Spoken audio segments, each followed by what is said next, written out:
Hello, everyone, and welcome to Season 2, Episode 12 of the Dateable AF podcast. Today, our topic is Sealed with a Mess: Why Kissing Can Be Magic or a Total Red Flag. Oh, I can't wait to talk about this. It's a good one. It is a So good one. we're gonna talk about the kiss, kind of that moment that either your whole world can vibrate or when you immediately regret your decision to kiss that person. Oh my God. So, kissing is a ton of fun. I think we probably can all agree on that. It can be intimate, it can be crazy, it can be loaded, it can also be a big old red flag. So I can't wait to talk about that because I've in the dating world there have been many conversations between those of us that are single and dating about how important that kiss is in the beginning. Yes, and whether it's the first one that matters or if you get more comfortable as you go along. So we're going to talk about all of that today. We're going to be talking about what science says about kissing, what kissing might reveal about your connection with that person, and if a bad kiss might or might not signal bigger issues. Well, so I love some of the research behind this, in that kissing serves these two primary functions in romantic relationships, and that's sort of assessing a partner and then mediating attachment. And I also loved some of the stuff I was reading about the benefits, both the physiological benefits of it, which we'll talk a little bit about, and then I was shocked about the sharing of saliva being a positive thing. I know. For dental health. Wow, I didn't know that. The more saliva you produce, the better you move bacteria. And then also the more bacteria you're exposed to, the more it boosts your immune system. I feel Well, that there you go. I feel that may be a stretch, but it said it. Well, you could also just share drinks with a stranger on the bus. You could, or eat a grape that somebody's just picked up off the ground.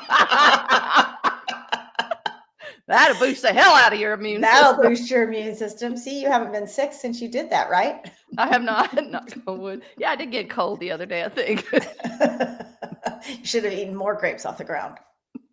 Oh my God.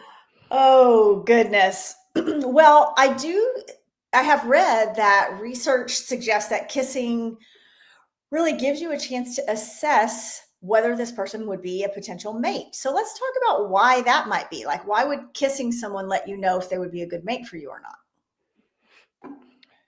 Since kissing is one of the frontline things that you do with somebody as you're getting to know somebody, and because there's so much chemistry involved in that activity, I think that it definitely gives you the first glimpse into whether or not you sort of share some natural rhythm with somebody, and that you potentially share some kind of natural energy and you exchange it in ways that make sense. Yeah, that's a good thing to think about, because I wonder too, if you have really good chemistry with someone, I mean, what if they're just a bad kisser? What if they haven't had the right experience? Or, I mean, what? How do you know if that's because of the chemistry being off, or just they need a little instruction? Well, I certainly have personal experiences in this area. And there are moments where you walk away and there can be somebody I've been exposed to somebody who, from a physical standpoint, thinking, whoa, they're, really attractive. And then you jump into that and I'm like, what is going on in here? Like this? I don't know what this activity is, but it is not kissing. It's not working out for me. Yeah, because I think there are logistics involved. I mean, is it too wet? Like, are they using their tongue too much? Are their lips too tight? Like, there are certain things about it that are kind of skill based. There are, but yes, I do think maybe there are. And boy, am I going to get cream for this one. I'm going to get cream for this because I have found that I was walking with my friend Leilani actually the other day around Lake Lady Bird, and we were talking and we started laughing. She had to bend over. I think she thought she might wet her pants because I was talking about, first it was kissing men. I was like, oh yeah, no, that's a big that's a big no, because I don't know what is happening there, but it is not that our friend Leilani is heterosexual and married to a man. She's probably not finding that distasteful, but go ahead. She did find it to be funny. I'm like, no, something there. I was like, yeah, no, just don't kiss me. Let's just get on with the other stuff. Let's skip the kiss. It's like Julia Roberts in Pretty Woman. She doesn't exactly. But we're laughing because I do think that I have a little bit of personal experience. I don't have any data to back this up. Some personal experience with some of the women I've dated that were bisexual, who have spent more time kissing men than women, and then they come in at you like a stormtrooper. And I think they're bringing that over with them, and it's like this sense of urgency that if they don't hurry up and get that kiss on, and it's gonna go away. They're chasing it. Somebody's gonna steal it. I'm like, oh my God, slow it down. Slow it down, baby. Yes. So I do think that to me, that is a rhythm too, that also can get tangled up with technique, because there just is a lot going on there. Yep. Yeah. So chemistry is one thing, but I do think, technique is something else. I did read a study that it was a study of 1,605 people, so not insignificant. And they found that more frequent kissing was strongly associated with higher sex and relationship satisfaction. So what this would say to me is that if you're in a relationship and you're kissing a lot, either it's bringing about better sex or it's making you feel better about the relationship in general. So you're reporting more positive things about your sex life and your relationship. Well, it's definitely known to increase the sense of closeness, intimacy.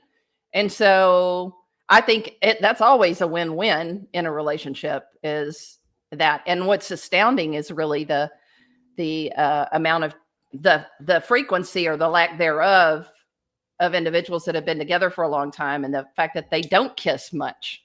Oftentimes they don't.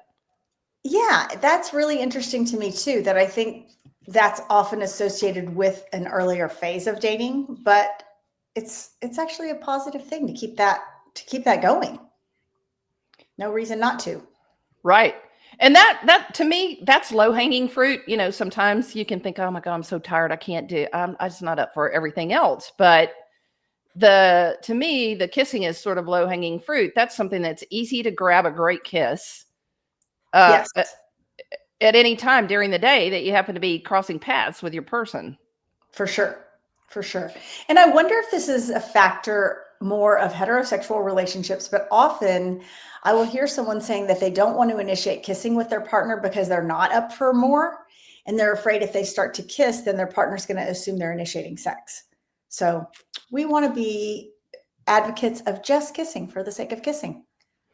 Right. I also think that sometimes it's a great tease. And when you think that you aren't, like, you may be losing, let's say the lesbian bed death thing may be coming on, I also think that is a great thing to do, is just sort of create some boundaries around that kiss and kind of make yourself, it's a tease, and like, that's what we're going to do. And then it makes you want it. You're I think it opens the door to you then thinking, well, I want more. Yeah. Yep, for sure. So let's go back to the beginning, when kissing might be kind of awkward. I mean, I think an awkward kiss can be sort of like wearing a bad sports bra. It's like really uncomfortable and you can't wait to get out of it. That's the God's truth. I almost think wearing a bad sports bra is worse than a bad kisser. I don't know. It's up for grabs, but. Yeah, that is true. Well, on that note, actually, I have been on a quest for a new sports bra. or some new sports bras, because mine are kind of old and tired. And I did find one recently that I love, and it's for this company called Handful. The one that I got that I love so much is their Y-back version. And Handful has agreed to give our Dateable AF listeners a 30% discount. So go check them out, y'all. It's a handful.com. And if you use the promo code Dateable AF, that's all one word in all caps, you'll get 30% off of that. And I highly recommend it. They're a great, great product. They really are. I tried 2 different ones, and my favorite is the Off the Hook bra. And I don't usually wear bras, not often, if they hook typically in the front, but this one hooks in the back. But what I love about it, one, it's just super comfortable, and it has a little wider straps and stuff, but I love it because it's comfortable and it comes up a little bit high. And so you could actually wear it like a shell underneath a shirt.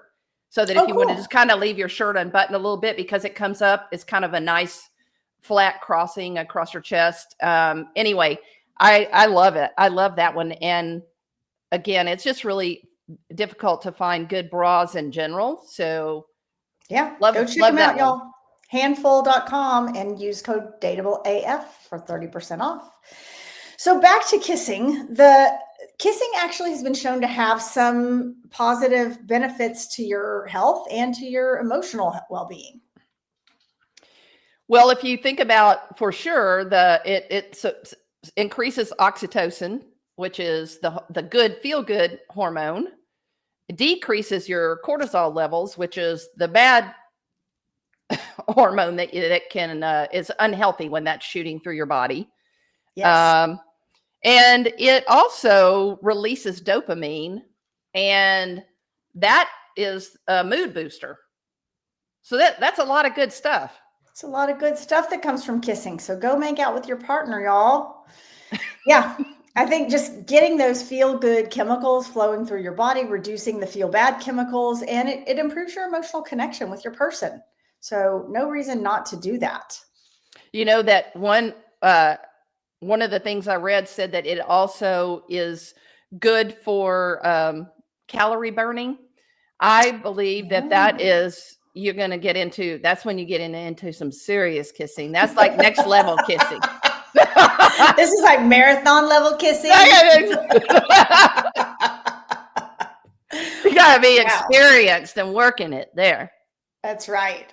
I love that idea, though, because people are going to, if they think it burns calories, they're going to do it.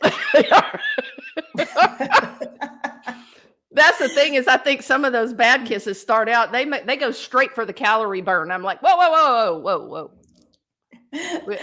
We're not in the calorie burn section yet. Not yet. Slow down.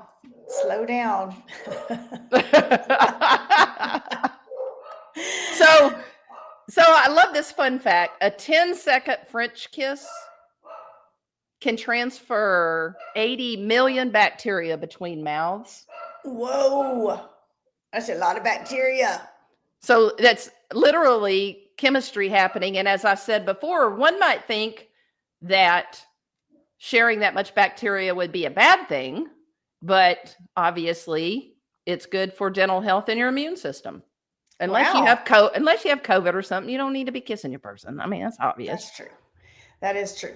Well, that's interesting. I literally never heard that about about impacting your oral health. I mean, I have heard that the more bacteria you're exposed to, the stronger your immune system can get. So, but I do love the literal chemistry that happens there. Well, yes. And this, we want to hear from you listeners. Okay, come on. We want you to weigh in about your best kiss ever. Yeah. And what made it so good? What made that kiss the best ever? What made it feel right? So please do message us about that. We want to hear about it. I have another fun bit of trivia for you that apparently there is something called the affectionate touch score, which ranks countries as far as how much they touch each other affectionately. And US ranks pretty high. I guess maybe our culture is more conducive to affection, because in the US, our affectionate touch score is 91.3. And it's proven that more affectionate touch, including kissing, was linked to higher love scores. So if you're kissing your partner, that's one of the things that makes your your country's affectionate touch score higher. That's very interesting. I'm kind of, well, those Brits can be kind of prudish, I think. Yeah. So yeah. we're more, and I think countries that are like very conservative religiously, or, may not be as affectionate. I don't know. I'd be interested to hear more about what's behind that. But so if you think back, Rachel, about your best kisses, what do you think some of the hallmarks of those are for you? I'm having some really good ones right now. Y'all will notice that Rachel has not been discussing her personal dating life now, because it's not just theoretical. So it's game on. In case you didn't know, she's dating this woman named Monique. And yes, I certainly am. And yeah, I mean, again, I think typically that has happened. It's been instant, like that sort of. I know the chemistry is really great. The energy feels really good. The rhythm is really nice right from the get-go. That doesn't mean that you don't continue to explore it or expand it or play around with it as you go along. But for me, the best is usually when the immediate, instant energy is in play. Yeah. I think there's something to be said for being attuned to each other's signals, that you're paying attention. You're noticing if the person leans in or pulls back, and adjusting accordingly. Yeah. And it's really, that's why this topic is very difficult to think about how you help people do it, because it is so much about paying attention, actually also just really tapping into your own energy as well as what the other person's doing. Yes. And then the question is, if that doesn't feel very natural in the beginning, like, what do you do with that? Yeah. Do you continue to fine tune it, or do you assume that means it's not a good match? I don't know that I'd throw it out the window right away, unless there was something really terrible about it, that it was just untenable. You knew you weren't going to be able to kiss this person for the long term. But, this is something that's funny, because we didn't really discuss this when we were planning the show, but some sort of basics are: make sure you don't have bad breath. Like, use some mouthwash, eat a mint, chew some gum, because if you have offensive breath, that's problematic. I think also being tuned in, make sure you're paying attention. And I would also say that there's a sense of confidence. So moving with purpose. So you're not rushing in like you described these women that were used to kissing men. You don't want to rush in like a bulldozer, but you want to have confidence. So maybe moving slowly, but with confidence. Well, the breath thing too, not, coffee breath, all those things. Think about, think about what you're eating if you're on a date and you know that you're going to try to kiss the person for the first time. Don't order like a really garlicky dish. Right. Yes. So those are onions on your hamburger. No. Right. No. I don't know if I believe that, yes, I would not nix somebody on the first kiss if it was not good, because I think people can be very nervous. Yes. And that you may, and then the idea of, do you believe that somebody's trainable? And if so, are they worth you trying to bring them into it? Yes. But I will say it is a very interesting distinction between kissing somebody for the first time, thinking that this is pretty good and I can tell that this can get a lot better. Yes. And I've experienced that. I'm sure you have too. Versus kissing somebody for the first time and going, what in the hell was that? Yeah. And then like, for sure. Sometimes there's just something about it that's so distasteful that you don't want it to happen again. Right. And then the versus the kissing somebody for the first time and going, holy moly, I need about 6 hours more of that right now. Yes, absolutely. Yep. So those are, things to think about as far as how you're presenting yourself in a kiss. you don't want it to be too sloppy. You don't want it to be too wet, but you don't want to be too uptight. There's a lot to think about here. Relax those lips a bit. Exactly. I will also say that I don't feel like an expert on this topic because I have not had a first kiss in a very, very long time. I've been kissing the same person for a lot of years now. Well, it must be working. It's working out. It's working out great. That's good. Yeah. Maybe y'all should practice some new. Y'all should have practiced before this podcast. You have practice some new techniques. Yeah. That's right. Joe did say that if I get a chance to kiss Robin Roberts, she would let me. Oh, I wonder if she's a good kisser. Will you be sorely disappointed if she was terrible? I would be so disappointed because I feel like she's going to be a very good kisser. Yeah.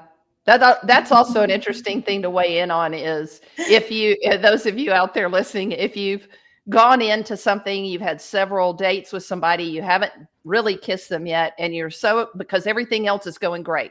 All the other stuff is happening that's good. And then you do that and it is a train wreck. What in the heck do you do with that? That would be real sad. That'd be very sad. So let us know if that's happened to you because we want to share in your sadness about that. And then do you believe that? Are you the type of person that's open to feedback? Are you willing to? I would be if I was really enjoying somebody, if I really saw potential there in other ways, then I would be inclined to go, how would you feel about me just sort of slowing this down a little bit for us? Yeah, that would actually be a respectful way of saying something like that. I would bet that most people are too shy or too self-conscious to give feedback about a kiss because it's pretty vulnerable. Yeah. But if that's going to be a deal breaker for you, it's better to give the feedback and at least give it a try, I think. Yeah, because you think about it. Also, it begs the question of, so you can't fix the kiss, but you're into this person in every other way. Yeah. What do you do about that? Yeah, that's tough. That is tough. So let's talk about what are some red flags. I mean, we talked about what makes a good kiss, but are there some things that could indicate that kissing's a signal for trouble? Yeah, I do think that it's definitely potentially a red flag, or at least maybe says that maybe you're not a good match, like your energy level, your stuff is not meshing. Yeah, I think so too. I saw a British survey that said that about 40% of British married couples reported kisses of 5 seconds or less when they do kiss their partner. And about 18% of those couples reported that they don't kiss their partner for a full week. So that means almost 20% of British married couples are not kissing their partner for a full week or more. That is, and the other, if it's 5 seconds, that's a peck. Yeah, I mean, 5 seconons, if you count it out, that's not... 1,000, 2 1,000, 3. Yeah, exactly. That's not an insignificant kiss. It's not like kissing your grandma, Okay. But it's not a full-on makeout. So yes. So that, that's kind of an interesting statistic. So if you have, if you're not kissing at all, or if you just have kind of like meh kissing, do you think that indicates a lack of emotional connection?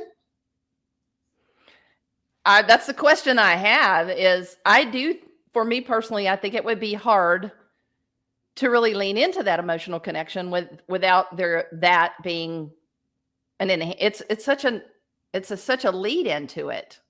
Yeah. Although, I mean, there's the intellectual connection, there's certainly the emotional connection around many other things. Yep. And so I would venture to guess that some people may weigh in and say that, hey, that was never as important. Yeah, I think that's true. I do think, though, you can have an emotional connection with your friends or an intellectual connection with your friends, but you don't want to get to a place where you're just turning into roommates instead of lovers with your partner. And so, yeah, I would say take some time out to make sure that you do keep kissing and that it does still stay fun and exciting. Yep. And repeating this because we did this segment on lesbian bed death and all that is around that. But I think it's just a great way to continue to keep that connection that makes you more than just friends. Yes. That doesn't always have to be about sex. And who knows, maybe it'll surprise you and you hadn't had sex in a year and all of a sudden you have sex because you kissed. I mean, just to me, it's like you said, I think on that episode, sometimes you need to just take your clothes off and crawl in bed together. And maybe the intention isn't but skin on skin. And the next thing you know, see what happens next. Never know. Yeah, that's true. I found it interesting to read that kissing is actually not universal, and that this kind of romantic or sexual kissing that we experience in our culture is only present in about half of all cultures, a little less than half of all cultures, that other cultural backgrounds don't kiss in the same ways that we do in Western culture. That is new to me. Yeah. Very surprised by that. Yeah. I think it's interesting because I would assume it was universal, but that's because that's second nature. Seeing. Yeah. And so, yeah. And if we have listeners out there, if you've ever had red flag signals, or if you've ever kind of had kissing lose the magic in your relationship, we would love to hear what happened for you. And if you think that happened because other things were also off, or if those two things are not connected at all, please let us know. Well, we've talked a little bit about the technique, the consent. We've talked about technique, a little bit, but the technique does matter. And that is just paying attention to comfort, rhythm, sort of mutual desire. That's the other thing, is paying attention to when you initiate that, making sure that both people are sort of feeling the desire for that to happen. Yes. That goes back to the consent, just reading the cues from someone else. Are they leaning toward you? Or are they pulling away from you? Just really pay attention to what's happening during the kiss. When you're dating, I know a lot of the daters out there probably can relate to this. So we all have different boundaries around when you're ready for the first kiss. So some people, it's just, I expect if I go out on a date with you that we're going to kiss at the end of the date. Yeah. However this ends. Or some people, I think that comes a little bit later, and it can be a hug, or it can be a peck, or it can be, and you don't really talk about that when you're going out with somebody for the first time. It's kind of a weird conversation to have, like, how are we going to end this? So when you go in for the good night embrace, it can be kind of funny, because if they're thinking they're going to go in for the peck, but you're really going in for the hug, so you really like just turning your face, turning your cheek, exactly, right, and you get the mouth across the cheek. So awkward. Oh God. It is. Yeah, I actually think it's not a bad idea to just be frank and say, I would really love a kiss tonight. Yeah, absolutely. I'd love to kiss you. Or would it be okay if I kissed you? I think we talked about this a little bit before with consent with regard to sex, like being sexual with someone. And I think you have to be really careful about how you do that, because it can kill the vibe real quick. I don't view asking for a kiss the same way, or saying I'd really like to kiss you. That seems like it enhances the vibe instead of kills it. Instead of like, can I touch you here? Well, what about here? How about this? That one, you got to be a little more careful with that one. But the kissing thing, I think you can just ask, like, hey, I'd really like to kiss you. Would that be okay? And on that note, if you get to that point, those of you that have sensitivities of places you don't want to be touched, do the other person a favor and just say it. Don't make them ask. Right. Do I touch you here? It's not a buzzkill. By the time you work your way through, oh, okay. Can I touch your knee? Is it okay if I touch your elbow? Or you just say it? It's true. It's true. Yep. But this, you would be so surprised at how often this issue comes up in therapy about consent. And I don't ever want to make light of that, because I know that women in particular have been approached in ways that did not get their consent beforehand. And so I never, ever want to make light of that or act like that is not an important thing. But anyway, we'll just stick with the kissing for now. And I think it's perfectly acceptable to ask someone if you can kiss them, or to tell them that you want to kiss them up front. I think that can be perfectly sexy and lovely. Yes, So I agree. And kind of going back to if something feels off, one of the ways you could say something like, hey, that felt off. Could we stop and talk about it? That you don't have to criticize what someone did or say something that would be shaming to them. But if it felt off to you, it probably felt off to them too. So you could just name it, that it felt off, and ask to talk about what wasn't right. I have to believe that if you're having a bad experience, I just have to believe that the other person's having one too. But I don't know. Maybe they're not. If they're paying attention. Yeah. What I would say is, if they're not paying attention, they can just plow forward and never realize that you're having a bad time. But I think women are less likely to do that, because we get socialized to tune into other people more. Yeah. And I also don't think it's a bad idea to really just lean in after you've kissed a little bit at the first time and say, hey, I know we're both nervous. And so how would you feel if we kind of step back and let's go back in and try this again? And because I know I'm feeling nervous, whatever, even though I'm not. I don't know. Oh my God, I'd be mortified if someone said that to me. I don't know what to do about it, really. I don't, because I don't know. Yeah. I think maybe it would be, I do think you could say to somebody after you've kissed a couple of times, hey, how about if we try something a little different here? How about if besides we try a little different? Besides you trying to eat my face off. That's exactly what you should say. Just email Rachel directly for kissing tips, y'all. She's got all the best lines. I really don't know that I can work through this one. because I also, there's a dilemma too, because if you have, like, let's just say a hypothetical, hypothetical. Let's just say that I know of a Veronica who's a really good kisser, because I've experienced that with them. And I know that they are actually really good at kissing. Yes. And there's a Monique that wants to be set up with Veronica, and she's a bad kisser. This would indicate that you might have kissed both Veronica and Monique in this situation.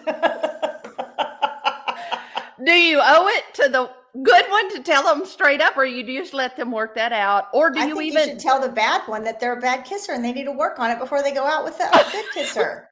Or do you just not refer them out at all? Because then you're going to get chastised for setting them up with a bad kisser. I don't know about all that. I think you got to let them work it out, because maybe they feel like each other's a good kisser. You never know. That's what yeah. One person's yuck is another person's yum. There are some techniques that are just not good. One person's yuck is another person's yum. Some people might like having their face eaten off. I don't know. Oh my goodness. Oh no. This is this topic is something. Okay. It is something. I think you're the one that picked this one. Hey. Oh, well, let's talk about some key takeaways that we want our listeners to get from this episode. Well, first, kissing can be a very powerful connector, but it also signals the health of your relationship. And so just knowing that both of those things are in play, possibly. Yeah, Yeah. And so if you're feeling disconnected from your partner, you might try kissing and see if that brings back a little spark. I think it's also important to remember that the frequency and the quality of your kisses matter, both for intimacy and for satisfaction. So you're going to feel more connected if you're having more frequent and higher quality kissing. And I think that's going to lead to higher level of relationship satisfaction. And as we were talking about, the kiss that falls flat, isn't always about technique. It's oftentimes about connection, and that it does invite that conversation. Yes, I think that's great. So if you want to try this at home or have things to talk about with your partner, I would say make time to kiss your partner just because. No agenda, just see what happens if you bring back that spark of real, like, intimate, passionate kissing with them. Do you think that if it falls flat, you should ask somebody if there's something that shifted. Maybe they were in a mood, something was on their mind, but if you know that something's distinctly different, then it's probably good to just inquire about where they are. Yeah. Yes, absolutely. Just asking what shifted rather than blaming them or getting mad or assuming that something's off between the two of you. Don't assume that they've had an affair and they're kissing somebody different and bringing it that's home. true. Oh, but that could be true. Just saying. Bow, bow, chicka bow, bow.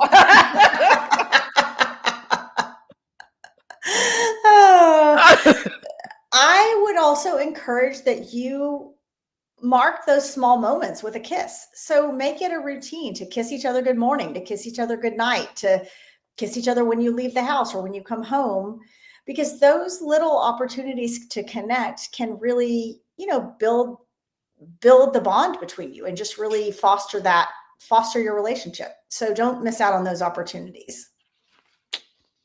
Ditto on that. Yeah. So, want to wrap it up? Let's do it. Let's do it. The best kisses aren't flawless, they're felt. The worst kisses aren't shocking, they're silent. Let's aim for the ones that leave us smiling. Yes, let's do. So we really want to hear your stories. We want to hear about your best kiss. We want to hear about your worst kiss. We want to hear about ways that kissing changed your relationship. You can always send us that information and ask us to keep it anonymous. But please do email us, info@dateableaf.com, or you can find us on Instagram at Dateable AF. We have a Facebook page. If you prefer Facebook, we are Dateable AF. So yeah, please do reach out to us. It always makes us smile when we hear your comments, and you might find yourself the subject of one of our after party episodes. So send in those comments. Yes, and I will say one quick thing is that I do have something to talk about for our next after party related to the boundaries episode. So listen in, because we will be throwing out a short after party with someone that asked a really good question about that. That sounds great. Well, we are not entirely sure what we're talking about for our next episode, so it'll be a surprise to all of us. But please do tune in for our after party coming up this week. And as always, we want to thank you for listening to the Dateable AF podcast, where we help you find your happy ending. And remember, be bold, be kind, and for the love of queer dating, don't text your ex. Stay dateable. AF.